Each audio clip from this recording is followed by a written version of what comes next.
favor, vayamos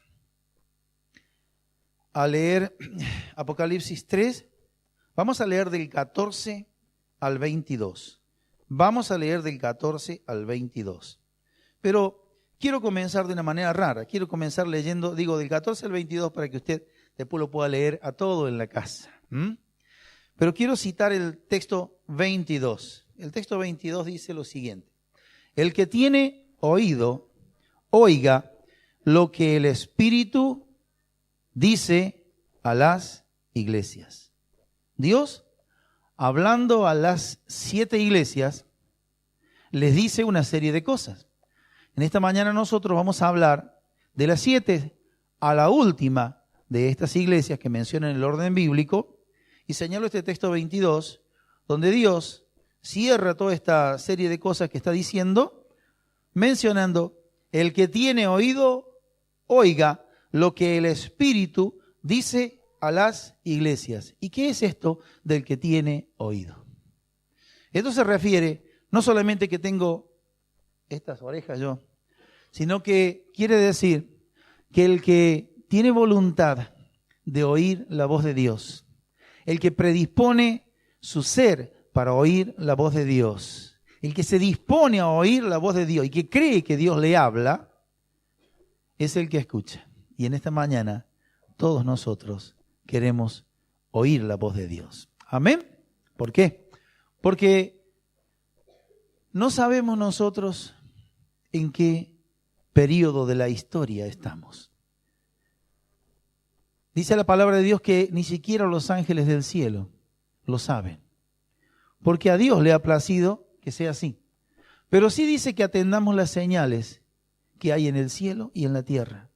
Y dice que estemos apercibidos, que como hijos de Dios nos preparemos, porque en cualquier momento se oirá la trompeta final. Y así como Cristo se fue, así lo veremos venir en gloria.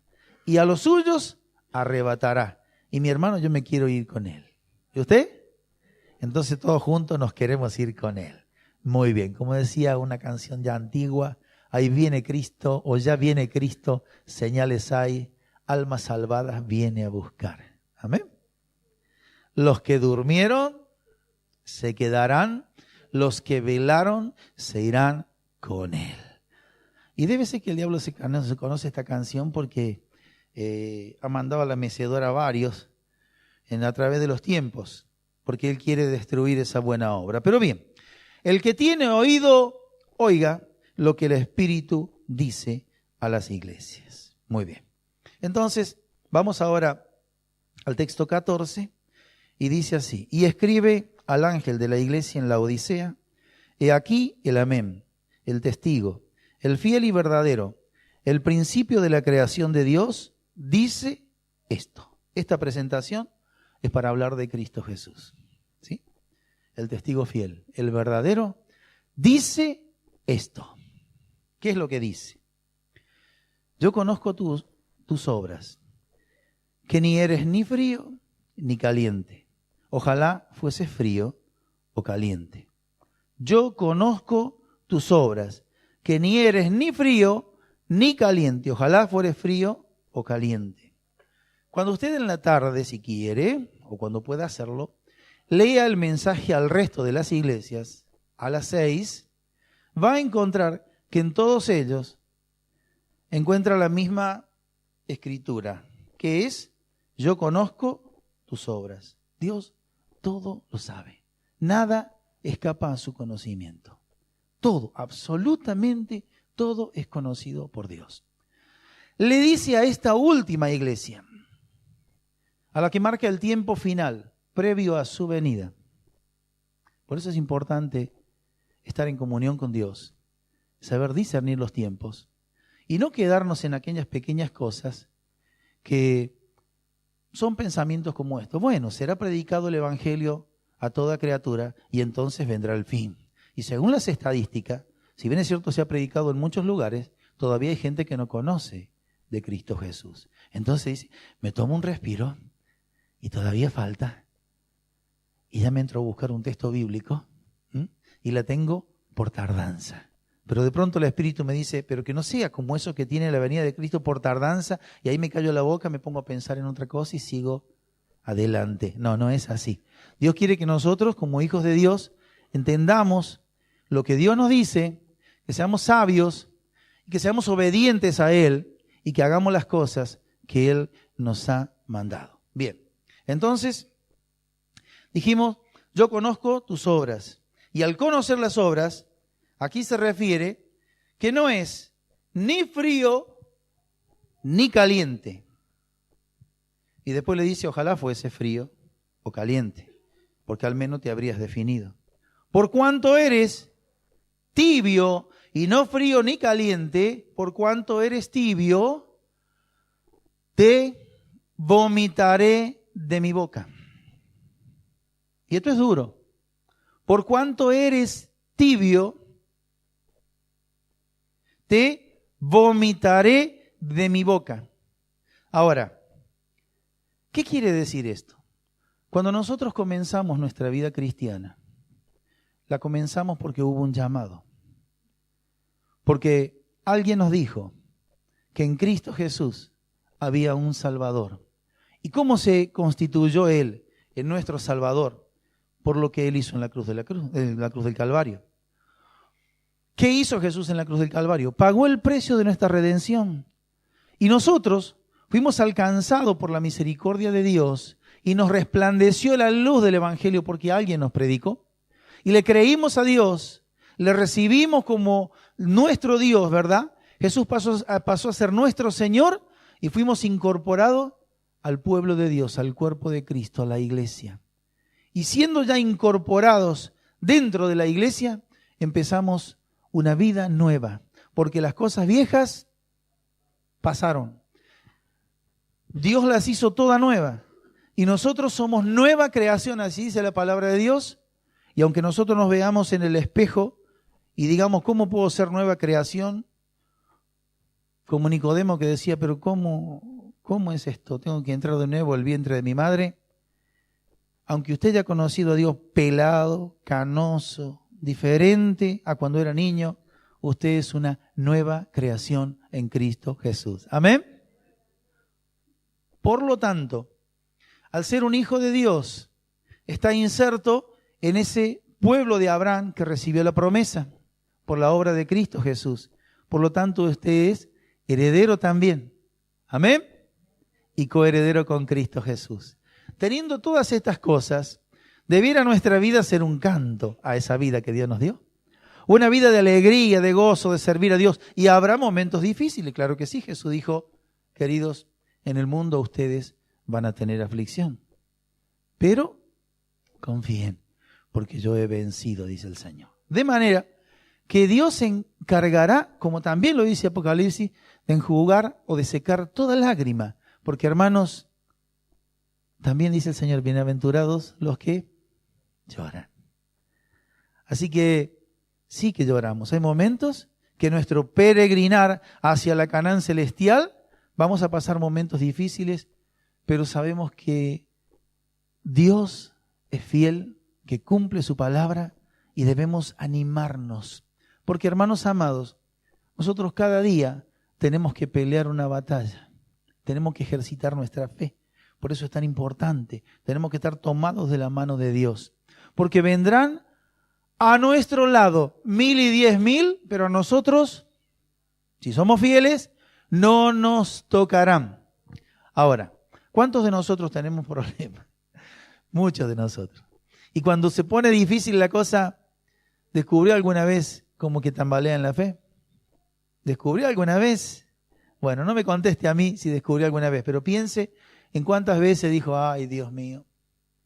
Y se siente identificado con aquel varón que en la cueva estaba y decía, ay, ¿por qué habré nacido? Y después de haber visto la mano poderosa de Dios, dijo, Dios mío, solamente yo he quedado. Y empieza todo su lamentación, ¿no? Y Dios le dice, no es así, porque yo tengo reservado. ¿Cuántos? ¿Se acuerdan? 7.000. Tengo 7.000 que no han doblado sus rodillas ante el enemigo. Pero él en la cueva, por los problemas que tenía, claro, le habían amenazado. Se había olvidado por un momento de Dios, porque nos pasa eso. A veces bajamos la mirada y ahí nos encontramos como Pedro, ¿no? Está lindo el barco, está lindo caminar sobre las aguas, pero de pronto empezó a hundirse. Bien, entonces ahí estaba en la cueva y Dios lo sacó de la cueva. Muchas veces Dios nos ha sacado de la cueva. Dios me ha sacado de la cueva. ¿Dios te sacó de la cueva a vos también? ¿Amén? Bueno, Dios te saca de la cueva. No quiere que te quedes en la cueva. No se va a sentar adentro de la cueva. Te saca de la cueva. Y a veces algunos están o estamos en la cueva. Por situaciones muy particulares que a veces generan como una especie de decaimiento en nuestra vida en vez de movernos como Dios quiere que lo hagamos. Bien, por cuanto dice, eres tibio y no frío ni caliente, te vomitaré de mi boca. Y esta es una advertencia que cuando lo leemos decimos, Señor, queremos ser como tú quieres y no tibio. La tibieza espiritual habla de una inconsistencia. La tibieza espiritual habla de una mediocridad. Traducido a la práctica, la relación con Dios depende de las circunstancias. Si hoy me va bien, bueno, aleluyita y vamos para adelante. Pero si hoy me va mal, sabrá Dios de mi silencio y ya te veo en otra ocasión, cuando nos va mal. Y no solamente es en esa relación personal con Dios, sino que crea un estado de ánimo que regula nuestra necesidad de estar con los hermanos. ¿Por qué? Porque uno cuando no se siente a gusto, ¿qué es lo que quiere hacer? Estar solo, aislado. Pero cuando las cosas se ponen difíciles, nos ponemos en algún lugar y alguien dice, ¿qué le pasa? Los que tienen confianza dicen, ¿qué le pasa? ¿Qué bicho le picó? Ya se le va a pasar. Shh, déjalo, no le digas nada. No sé qué le pasa, pero déjalo, ya se le va a pasar. Y uno espera que se le pase. ¿Qué cosa? No sé. Pero aquí en el Señor las cosas son diferentes. Amén. Porque Dios dijo, te lo dijo a vos, me lo dijo a mí, provoquémonos a las buenas obras. ¿Y qué es esto? Cuando estábamos viajando con los hermanos Borges, ¿te acuerdas, Alejandro? Nos contaba Joel que a la mañana los chicos se levantan y desayunan dentro del auto. Que después de desayunar, juegan. Y después de jugar, pelean. ¿Por qué pelean? Porque el hermano la mira. Y eso genera una pelea. Y entonces los grandes, queriendo frenar eso, hacen que se cambien de posición. Uno de los chicos pasa adelante, la mamá pasa al medio como árbitro. Loan, ¿con quién puede pelear tan chiquito que es? Pero ahí ponen el asiento que se separa de Luna y de Luca. Pues los conocen, por eso menciono, estamos en familia. ¿Y qué sucede? Ahí se empiezan a pechar el asiento así. Y siempre hay un malestar. Entonces vamos a poner orden, decía, vamos a poner orden. Ponen a la niñita que empujó a su hermano y lo molestó detrás del papá. Y dice, ahora va a tener límite. Y sin embargo, cuando va manejando y parece que todo está calmo, empieza a venirse para adelante. ¿Por qué? Porque no quieren obedecer. Y hermanos amados, nuestras desobediencias generan situaciones delante de Dios. Y a veces nos pasan estas cosas. Bien, entonces, Dios dice que esta iglesia eran tibios. Y hablemos de esta iglesia al final de los tiempos, ¿verdad? Porque dice, son tibios, tibios. Porque tú dices, yo soy rico y me he enriquecido y de ninguna cosa tengo necesidad. Y eso es lo peor que puede pasar. Cuando uno dice, llegó a la medida, ya no tengo más que aprender. Ya me lo sé todo. Ya sé lo suficiente, viví todo lo necesario para conocer todas las cosas de Dios. ¿Con qué me van a sorprender ahora? Y ahí se queda, se cruza de brazos y empieza a vivir una tibieza espiritual. Claro, ¿qué es lo que fundamenta todo eso? Pensar que yo soy rico y me he enriquecido y de ninguna cosa tengo necesidad. Y fíjense, la primer palabrita que tienes, porque tú dices, yo. Porque tú dices, yo. Y ese yo le quita el lugar a Dios. Porque todo lo que tenemos y somos dice Pablo, lo tenemos por Dios. Pero, ¿qué pasa? Yo soy rico, resultado de la tibieza espiritual.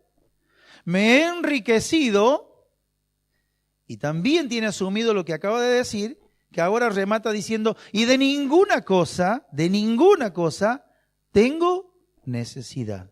Pero Dios, que todo lo sabe, que conoce todas las obras, que conoce los pensamientos más íntimos, dice, y no sabes que tú eres un desventurado, miserable, pobre, ciego y desnudo. Y Dios pone las cosas en el lugar que corresponde.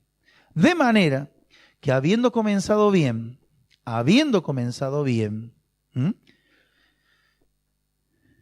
se puede llegar a una tibieza espiritual que haga que uno cree que todo eso está bien, que está perfecto, que yo no necesito nada, pero a los ojos de Dios dice que uno puede ser desventurado, miserable, pobre, ciego y desnudo. Ahora, nuestro Dios, que es amor, que de tal manera amó a toda la humanidad, porque Dios es y será siempre amor, y muestra su amor para con nosotros, aun cuando nos reprende. No se queda con esto. Dios está teniendo una visión clara de lo que es la iglesia de los últimos tiempos. Ahora, ¿por qué la iglesia se comporta de esta forma? Hermanos amados, es porque el medio ambiente afecta la relación con Dios. Alguien dijo que el cristiano es como un barco en el mar. Ahí no hay problema.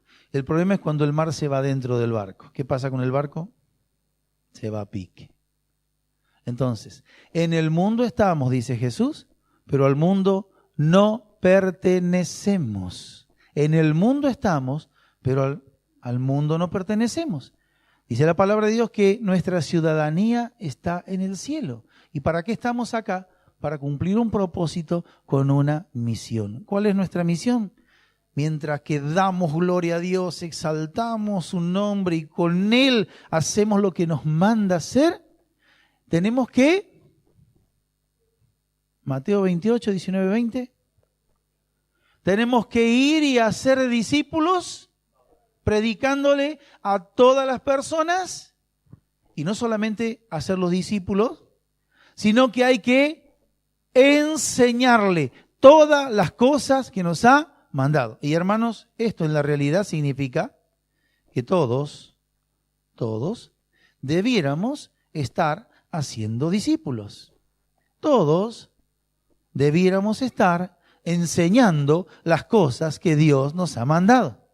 Cuando a veces entra una tibieza, esas cosas se relativizan y uno dice, porque en el medio que hoy nos toca vivir, dice, ¿y por qué?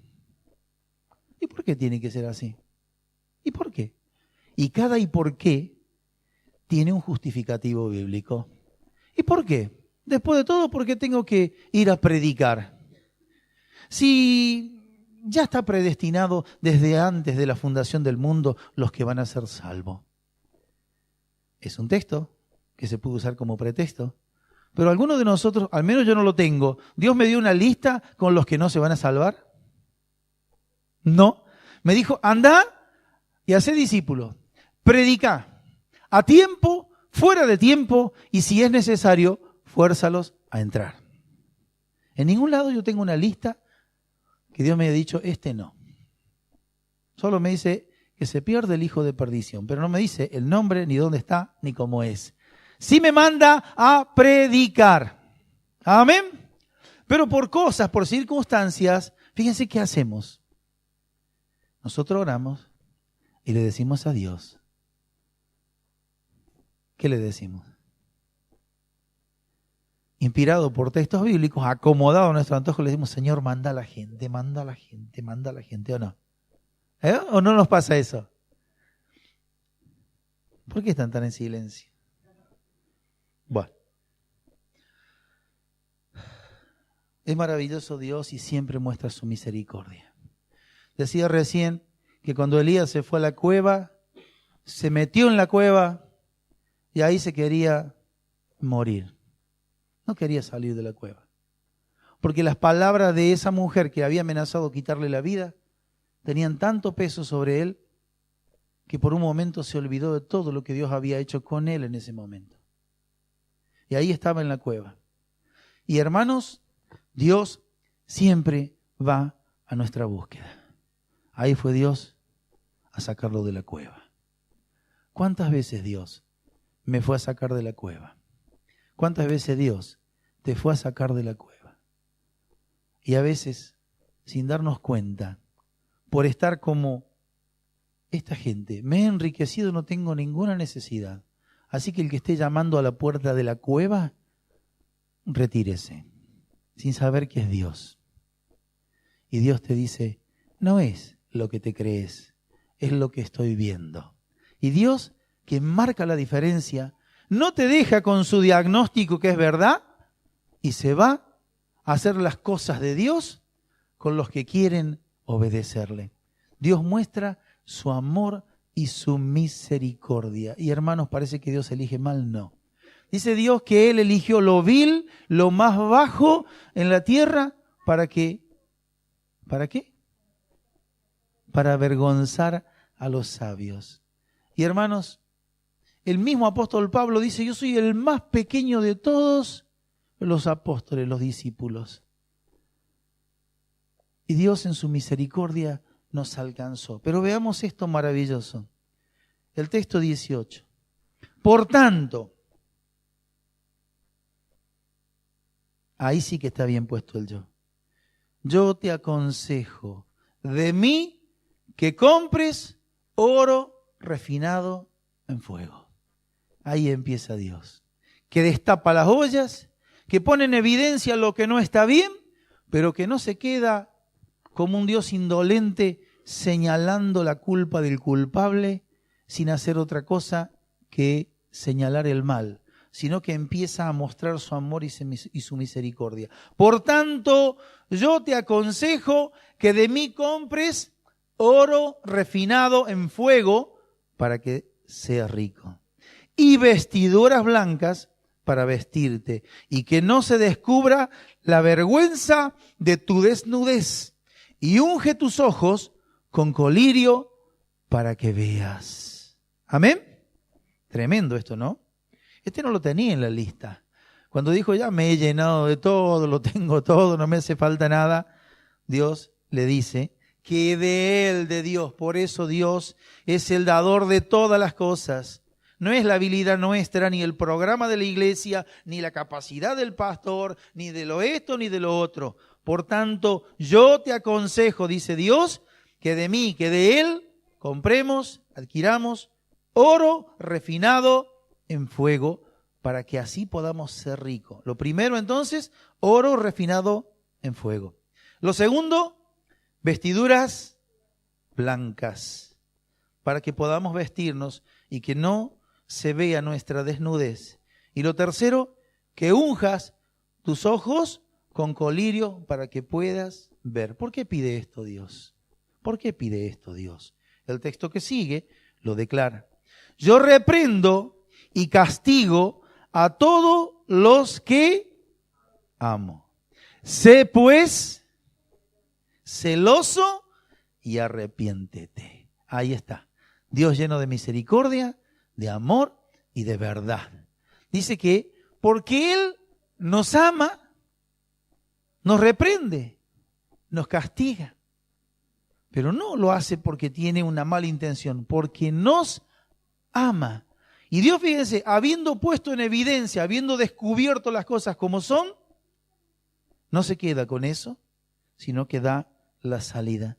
¿Qué es lo que nos quiere decir con esto de oro refinado, de fuego, de vestiduras blancas y de ungir con los ojos con colirio para que puedan ver? El texto 20 dice, he aquí yo estoy a la puerta y llamo. Si alguno oye mi voz y abre la puerta, entraré a él y cenaré con él y él conmigo. Y hermanos amados, este texto, que muchas veces nosotros lo usamos para evangelizar, cuando le decimos al inconverso, Dios está llamando a la puerta de tu corazón. Tenés que abrirle y dejarle entrar. ¿Así? Y le decimos, cuando Él entre, si vos le permitís entrar, Él cenará contigo y todo lo demás. Bueno, aquí está dirigido a esta iglesia de los últimos tiempos que había dejado entrar a Dios, a morar en su corazón, pero que después, sintiéndose satisfecha por todo, enriquecido, etcétera, etcétera, y en una tibieza espiritual, había puesto a Dios ¿dónde? ¿A dónde? Afuera. Terrible esto, ¿no? Lo puso afuera. ¿Por qué? Porque en este ambiente no hace falta que esté la presencia de Dios. ¿Cómo las personas saben dónde está Dios y dónde no? ¿Dios va conmigo a todos los lugares donde yo quiero ir? ¿Dios hace con alegría las cosas que yo tengo ganas de hacer? ¿Dios se sienta a ver una película conmigo siempre? ¿Me acompaña Dios a todas partes? Y eso es lo que no se puede preguntar, no se dice, no se habla de estas cosas. Cuando escuchábamos siendo niños la canción, la escuela se termina, nos vamos al hogar, ¿no? Pensábamos en eso. Bueno, y también cantábamos, cuida tus ojos, cuida tu boca, cuida tus oídos, cuida tus manos, cuida tus pies. Ah, amigo, era como brasa, como zapatía en las brasas esa, ¿no? ¿Por qué? Porque te confrontaba. Y ese evangelio confrontativo con el pecado hoy en día está en desuso. Hermanos amados, Dios dice, porque te amo,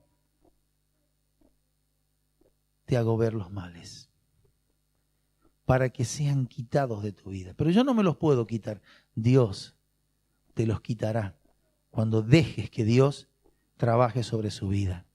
Porque Dios no se impone y con la autoridad de Dios hace lo que Él quiere dejándote, sino que Dios dice que nos dio la libertad de que nosotros elijamos por el sí y por el no. He puesto palabra de vida y palabra de muerte. Elijan lo que quieren hacer. Bien.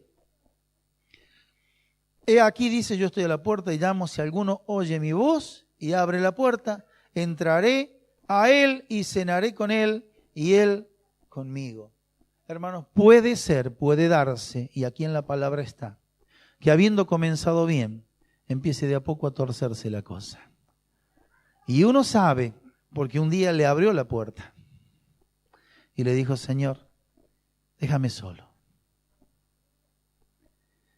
Y lo echó a Dios. Pero,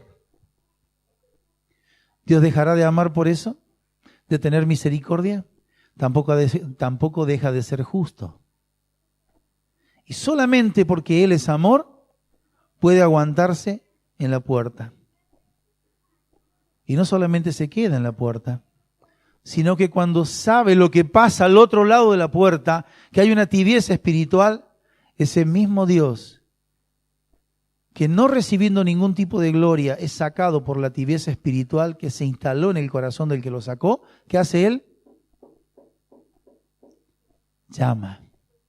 ¿Para qué? Para que esa persona, para que ese hijo suyo abra la puerta de su corazón y le permita entrar. Y cuando Dios entra, ahí está presente. Cuando Él entra nuevamente a ese corazón de donde salió, cuando se da cuenta uno y Dios le revela, le hace ver y le dice, verdaderamente Dios, yo creía que lo tenía todo, que lo sabía todo, que entendía todo, que ya me estaba sobrando, te saqué afuera. Pero ahora que escuché en medio de mi crisis que estás golpeando a la puerta de mi corazón, te digo, bienvenido seas. Abre los cielos, que venga la lluvia sobre mi vida. Y ahí está Dios para enseñarte lo que tienes que hacer. Porque con amor eterno, no se olvide esa palabra eterno, te he amado. Con amor eterno te he amado desde el principio. Hermano, Dios nos formó.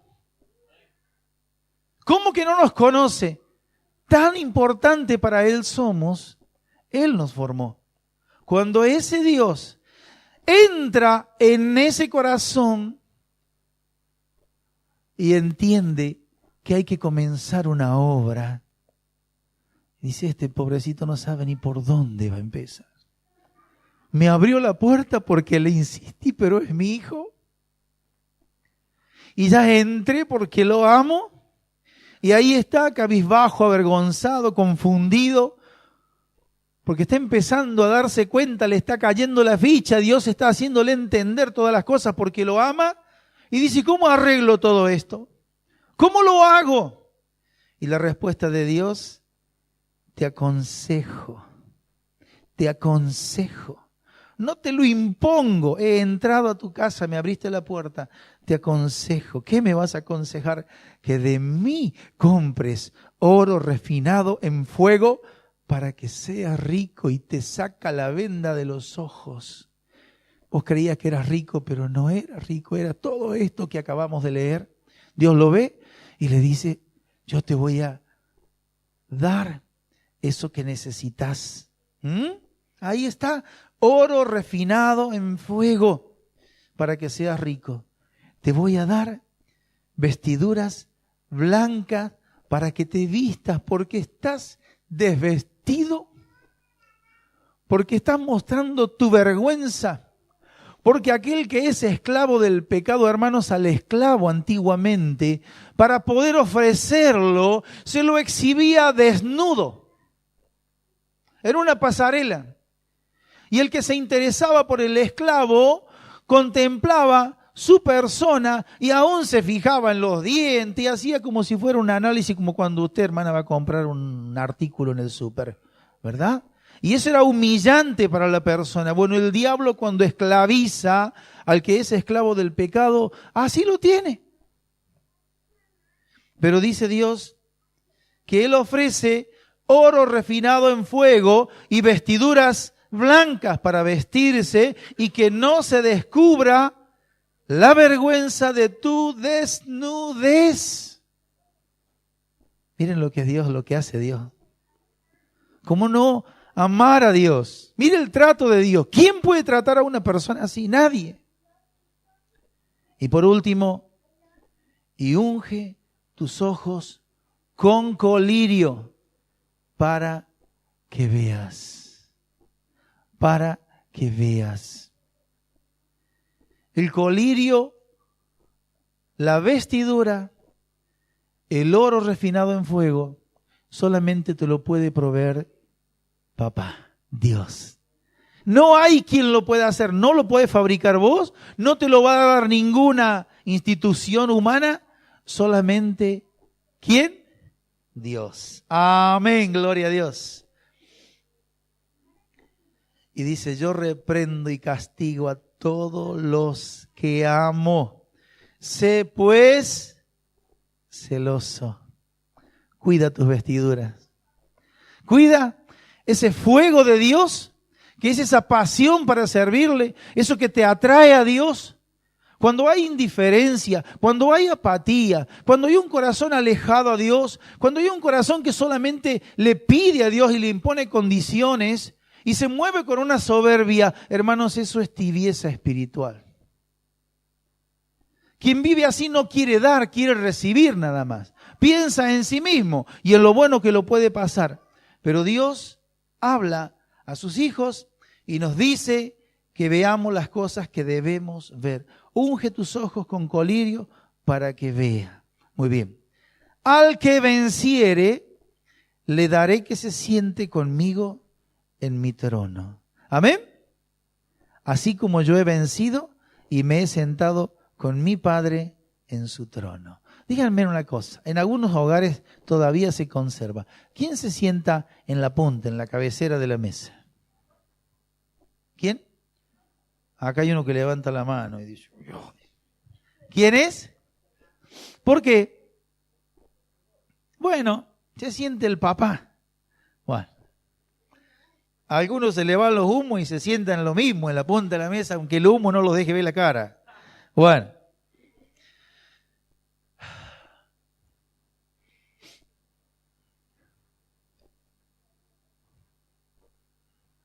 Pruebe a ese papá que se siente en la punta de la mesa. Vaya y péguesele usted una sentadita ahí en esa silla que le corresponde a él. Si no dice nada, se va a dar cuenta que es. Si dice algo, también se va a dar cuenta. Ahora miremos un poquito a nuestro Señor Jesús. Al que venciere,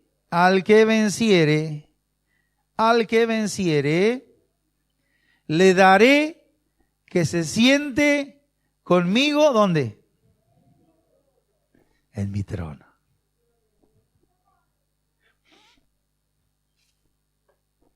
Cuando el papá o la mamá levantan en sus brazos a su hijo, mire, ahí está. ¿Dónde está? Mírelo. ¿Dónde está? En la falda de la mamá. Y así en la falda del papá. Miren lo que dice Jesús. Al que venciere, le daré que se siente conmigo en mi trono. Te va a hacer un lugarcito. Y ponete a pensar. Pensar que lo había dejado afuera. Que un día me enojé, lo corrí y le dije, no vengas más. Qué bueno que se quedó ahí cerquita de la puerta. Qué bueno cuando no sabía qué hacer con mi vida, empezó a llamar. Y porque me llamó, no sé por qué abrí. Dios, ¿qué no hace por nosotros? ¿Qué no hace por nosotros? Amén. Y me he sentado con mi Padre en su trono. Hay un dicho común que dice, de tal palo, tal astilla. Hermano amado, debemos parecernos a Cristo, ¿verdad?